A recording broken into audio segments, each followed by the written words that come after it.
Hello बच्चा party, कैसे हो। स्टोरी टाइम कहानी जो जीना सिखा में आप सबका स्वागत है।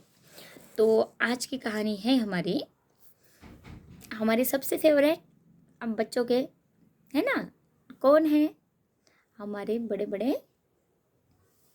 सोन वाले बप्पा, गणपति बप्पा, है ना। तो गणपति बप्पा को भी, गणपति बप्पा आ रहे हमारे, तो उनको प्रणाम करेंगे और उनके आशीर्वाद से एक सुंदर सी कहानी सुनेंगे। तो आज की कहानी है हमारी गणपति जी के ऊपर, कि जैसे हमारे गणपति बापा किसे सच्चाई का साथ देते हैं, है ना। तो हमारे सच्चे पापा। तो ये कहानी एक बार की है। एक बुढ़िया होती है, और बहुत गरीब होती है बेचारी, है ना।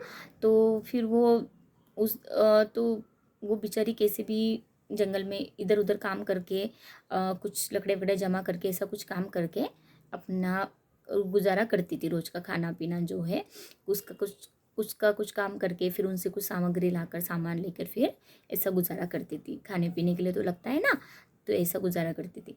तो एक दिन क्या हुआ, एक लड़का आया, और वो लड़का छोटा सा लड़का आया 8-10 साल का, और वो कहने का ए बुढ़िया माता।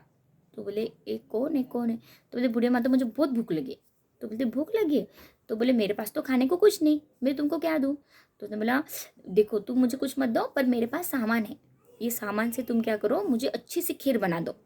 अगर ये खीर तुमने मुझे बना दी तो मेरा पेट भर जाएगा, क्योंकि मुझे बहुत भूख लगी है। तो वो लड़के ने क्या किया, पूरा सामान दिया। उसने उसको खीर बनाने के लिए कहा कि मुझे खीर खानी है।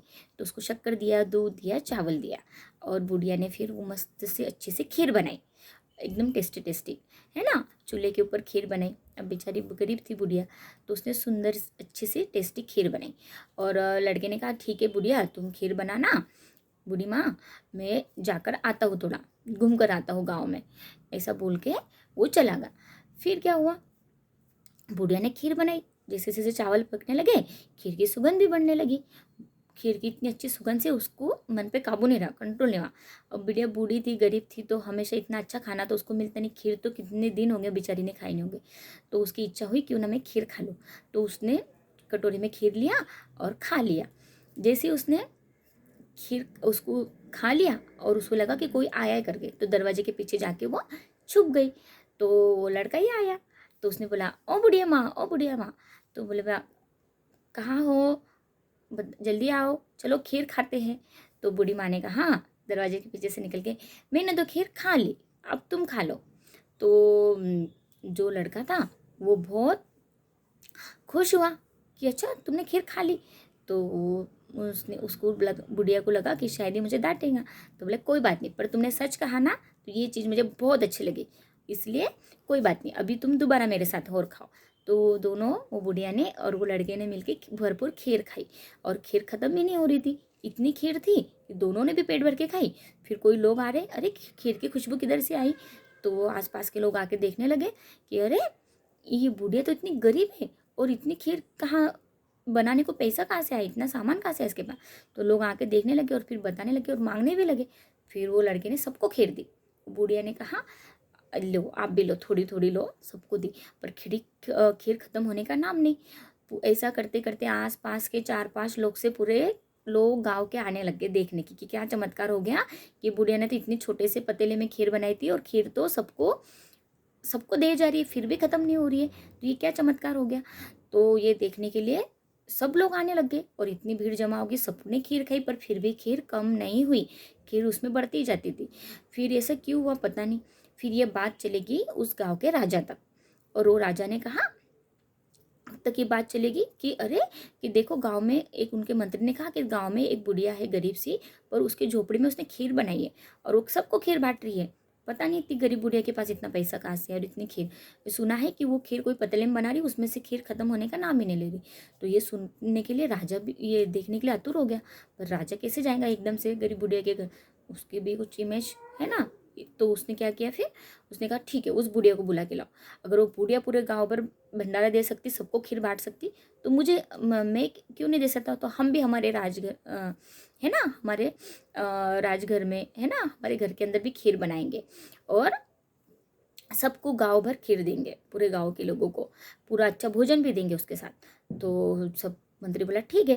फिर वो बुढ़िया को बेचारी को उठा के लेके आए, चलो चलो तुमको राजा जी ने बुलाया।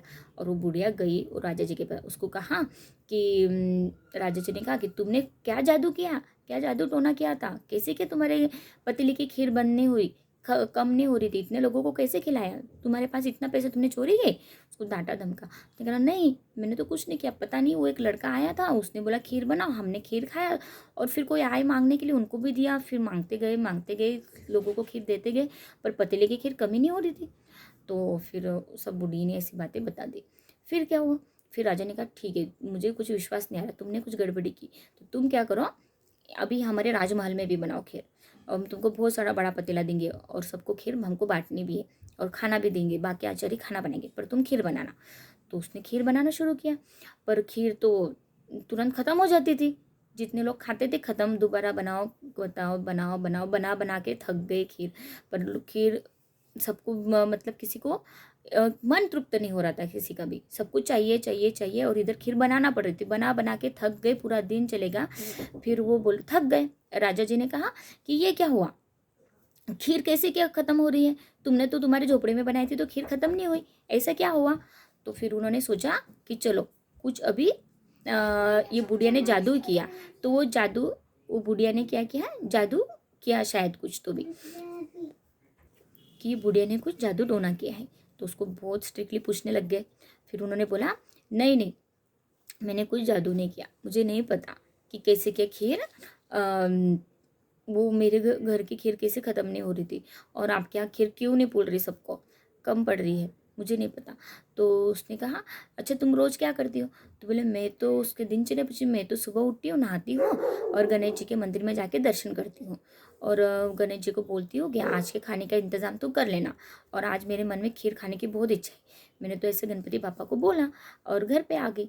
तो आई तो एक लड़का ही आया मेरे साथ और उसने कहा मुझे खीर खानी है। बस ये चीज़ हुई, पूरी चीज़ घटना उसने बताई कि आज क्या क्या हुआ था मेरे साथ उस दिन। और तो फिर उसको समझ में आया कि शायद ये गणपति पापा की कृपा होंगी, आशीर्वाद दिया होगा उन्होंने मुझे, मेरी खीर खाने की इच्छा भी पूरी और पूरे गांव को भी खीर खिला दी। तो बूढ़ी को भी लगा, राजा जी भी ये समझ गए। अच्छा ठीक है, तो बूढ़े ने कहा कि राजा साहब आप क्या करें, गणेश जी की आराधना कीजिए, उनको नतमस्तक कीजिए, और अपने अंदर जो अहंकार आप पाल रहे हैं, जो आप मेरे साथ आप इतना बड़ा मतलब मैं कहाँ छूट, मैं एकदम गरीब हूँ और आप क्यों मेरे हिसाब से बराबरी कर रहे हैं, आप तो लोगों को राजभोग खिला सकते हैं। पर मेरे तो मन में कोई स्वार्थ नहीं था, जैसे वो पतीले में खीर बन रही थी मैं तो दे जा रही थी कि सबको सभी खाए करके, तो मेरे मन में कोई स्वार्थ नहीं था और मुझे कुछ बड़प्पन भी नहीं बताना था।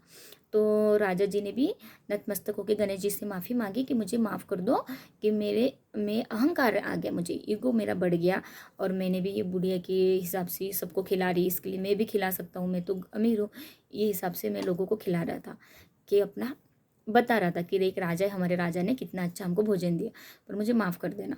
तो गणेश जी बेचारे हैं, है ना, दयालु कृपालु, हमारे सबसे प्यारे गणेश जी, उन्होंने राजा जी को माफ़ कर दिया। और फिर जो खीर बनी है ना, जैसे अन्नपूर्णा को नमस्कार किया, खीर बनी, वो खीर सभी को पुर गई और वो खीर भी खत्म नहीं हुई। ऐसे गणेश जी की कृपा होती है ना। तो कहानी का तात्पर्य यह है, मोरल ऑफ द स्टोरी, कि जब भी कोई कार्य करो निस्वार्थ भावना से करो, है ना। अगर स्वार्थ लेके करोगे तो उसमें खुद सेटिस्फाइड रहोगे ना, दूसरे भी सेटिस्फाइड रहेंगे, और वो काम की कोई बड़ाई नहीं होगी।